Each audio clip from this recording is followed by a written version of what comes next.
It's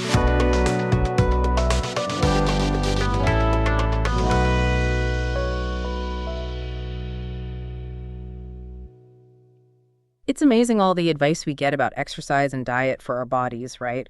But what about our brains? It seems like you're ready to dive into some serious brain food with these excerpts from 4 different books on neuroscience you've sent over. Absolutely. And what's exciting is these books go way beyond just do a crossword puzzle. We're talking about some really surprising factors that can impact brain health, Yeah. things we might not even realize are connected. Right. Like when I was reading Phelps and he mentioned post-anesthesia delirium. Honestly, I hadn't really thought about that as a brain health issue before. Yeah. But when he pointed out that it's not always a quick rebound for people after surgery, that it affects like 20% of patients needing intensive care, well, that got my attention. It makes you think twice about, what we're letting ourselves in for with even routine procedures. Absolutely. It's like another thing to talk to your doctor about beforehand. Definitely. Yeah. And that actually ties into a major theme I noticed across these excerpts, this idea that when it comes to our brains, everything's connected. Okay, I'm intrigued. Like, give me an example. Well, take the gut-brain axis. Both Norton and Phelps spend a good amount of time on this concept. The gut-brain axis. I'll be honest, that one sounds a little intimidatingly complex. It is complex, but fascinating too. Basically, the bacteria in our gut, our microbiome, it doesn't just hang out down there. It actually sends signals to the brain.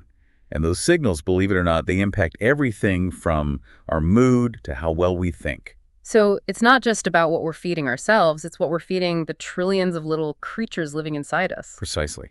And there's even research exploring the gut-brain axis in relation to things like Parkinson's disease. Wow. Okay, so the food we eat isn't just affecting our digestion, it's directly impacting our brain chemistry. It really is. And that actually brings us to another big concept woven throughout these selections, neuroplasticity.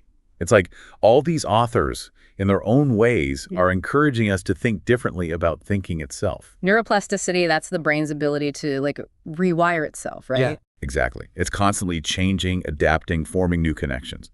I loved how Norton put it in his book. He said our brains are dynamic throughout our lives, always evolving. I don't know, that really struck a chord with me. It challenges that old saying, you can't teach an old dog new tricks. With neuroplasticity, it's like, well, maybe you can. Okay, so how do we actually tap into this neuroplasticity? What can we actively do to keep our brains adaptable and, keep learning and growing? Well, that's where these excerpts get really interesting. From mindfulness to social connection, there's a lot to unpack.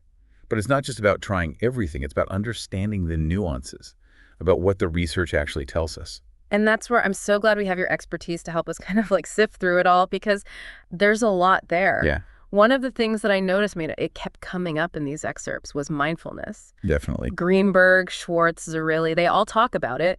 And it's clearly more than just, sitting there with your eyes closed, hoping for the best. It's not just a fad, right? We're talking about measurable effects on the brain. Exactly. Like Schwartz, he even talks about using mindfulness to treat OCD. Right. And Greenberg goes really deep on how it can actually change how we process sensory input, like how we experience the world. And that's a really good point, because mindfulness, it's got research behind it, but it's not just, I'll do it once and everything's better. It's a practice. Right. Yes. It takes time. It takes effort. It's not even really about emptying your mind, which a lot of people think.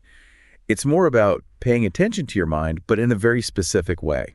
And I guess that's probably why Greenberg has like a whole chapter dedicated to different mindfulness techniques. Exactly. Now, another thing that I thought was really interesting, maybe because it seems so obvious that we kind of overlook it, is Phelps's focus on social connection.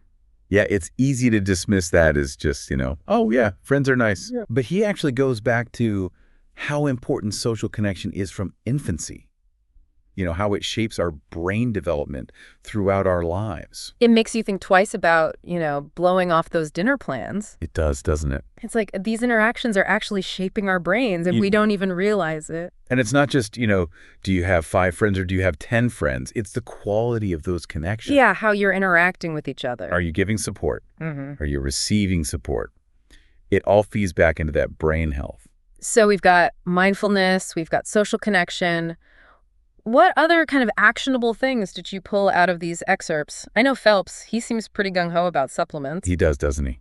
And there's a lot of interesting research there. Yeah. But that's an area where we have to be really careful because while he gives a lot of information about a lot of different supplements, the research on some of them, it's not really conclusive. So it's not just a free-for-all, go to the vitamin store and buy everything on the shelf. Exactly. It's about making informed decisions. Supplementation can be really helpful for some people, but it's not a magic bullet. It's something to work on with a healthcare provider, someone who understands your individual needs. Because, of course, what works for one person may not work for someone else. Exactly. We're all unique, and our brains all respond to things differently. That is so true. Speaking of unique responses, there's this concept that Schwartz talks about in his book that I found so interesting. It was almost like out there a little bit. He talks about how mental action can actually directly change the brain. Oh, interesting. Like just our thoughts rewiring our neural pathways. Is that even possible? It sounds a bit like mind over matter, which, I don't know, can feel a little unscientific. It's definitely pushing the boundaries of what we think of as, traditional neuroscience. Yeah. But he gives some pretty interesting anecdotal evidence, like how he uses this in his own life to manage his OCD. And if it worked for him, could it work for others too? I mean, are we all capable of that kind of mental rewiring? That's the big question, isn't it? Right. It's important to be somewhat skeptical when we hear these things, Yeah. right? Do your research. Yeah. But the research on the mind-body connection is growing. Yeah. And we do know that our mental states can impact our physiology in incredible ways. It's like we have this power within us to shape our own brains. It's kind of a mind-blowing concept when you really think about it. It really is. And you see hints of it in other areas too, like all the research on mindfulness, Right. how it can actually change the physical structure of the brain. Or Teasdale's work.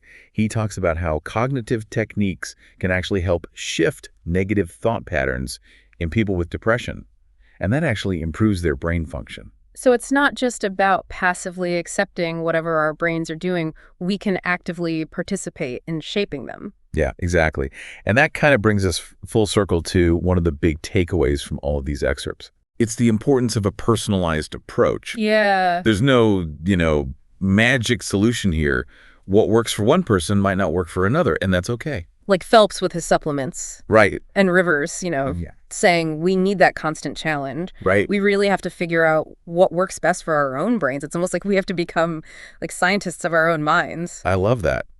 Pay attention to how your brain responds to things, to what you're doing, your lifestyle, even your social interactions. Yeah.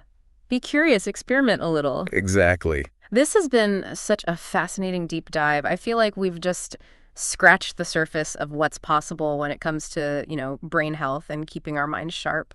But before we wrap up, do you have any final thoughts? Any brain teaser to leave our listener with? Well, I guess, going off of everything we've talked about, if our brains are this adaptable, even as we age, what limitations have we maybe put on ourselves without even realizing it? Maybe the real power of neuroplasticity is not just, improving our memory or preventing cognitive decline, but actually challenging our own assumptions about what we're capable of. That is a powerful thought to end on. It's like our brains have this incredible capacity for growth and change, and we haven't even begun to tap into their full potential. It's pretty exciting when you think about it that way. It really is. So to our listener, keep exploring, keep challenging yourself, keep believing in the power of your own amazing brain, and we'll see you next time for another deep dive.